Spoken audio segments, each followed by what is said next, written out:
តភាពបាទមានតិចធ្វើតិចមានច្រើនធ្វើច្រើនបាទ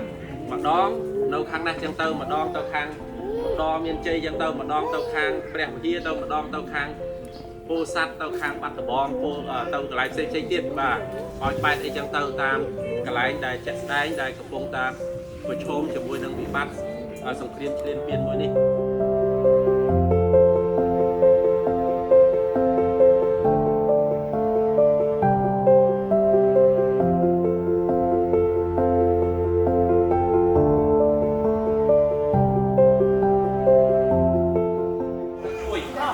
ជាមួយនឹងខាងផ្នែកជនភេសជ្ជខ្ញុំទៅមកពីសម្រោបាទជួយខាងសម្រោបងប្អូនយើងតែគាត់ប្រឈមនៅខាងភាសាតាអ្វីហើយនឹងវិរៈកងសពរបស់ខ្លួនដែរ